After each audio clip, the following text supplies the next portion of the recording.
বক্তব্য হয়েছে যে 2026 সালে যারা এসটিজিটি পরীক্ষা দিয়েছিল এবং যারা পাস করেছে ওই পাস করা ক্যান্ডিডেটের থেকে যাতে আমাদের মুখ্যমন্ত্রী বিধানসভায় বলেছিল যে 2176টা ভ্যাকেন্সি আছে এসটিজিটিতে, ওই ভ্যাকেন্সিটা যাতে ফুলফিল করে, কারণ দীর্ঘ 6 বছর পর আবার এসটিজিটি পুনরায় নিয়োগ হইতেছে। কারণ 2020-এর পর এরপর আর এখন পর্যন্ত এসটিজিটি টিচার নিয়োগ হয়নি। ঠিক আছে, তো এখন আমাদের সবাই দাবি যে ওই 2176 যেটা ভ্যাকেন্সিটা আমাদের মুখ্যমন্ত্রী তথা শিক্ষামন্ত্রী অধিবেশনে বলেছিলেন যে ওই ভ্যাকেন্সিটা যাতে ফুলফিল করে।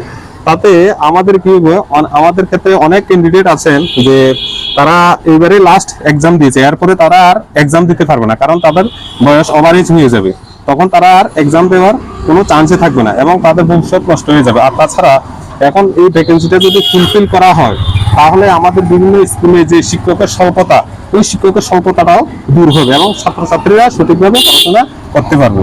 এই কারণে আমরা সবাই মিলে মুখ্যমন্ত্রী তথা শিক্ষামন্ত্রীর কাছে বিনীতভাবে অনুরোধ যে উনি যে ভ্যাকেন্সিটার কথা অধিবেশনে বলেছিলেন যে 2176টা ভ্যাকেন্সি আছে, ওইটা যাতে ফুলফিল করেন ওই পাস করা ক্যান্ডিডেটদের থেকে।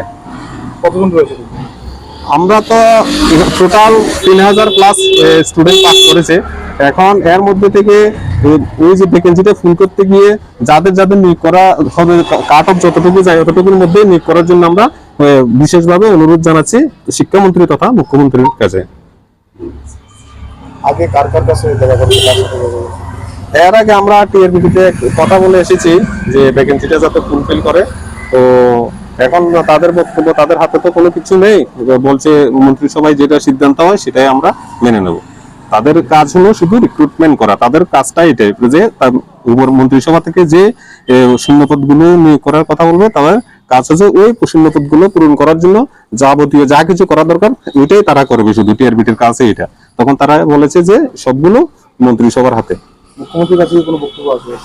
মুখ্যমন্ত্রীর কাছে একটাই অনুরোধ থাকবে যে আমাদের যতগুলো এসটিজিটি ভ্যাকেন্সি আছে ওইগুলো যাতে ফুলফিল করে এবং যে সমস্ত বেকার ভাইয়েরা বয়স ওভারেজ হয়ে যাবে তাদের জীবনটা যাতে আর নষ্ট না হয়, ক্ষতির দিকে না যায়, সেদিকটাই লক্ষ্য রেখে পুরো ভ্যাকেন্সিটা যাতে ফুলফিল করে।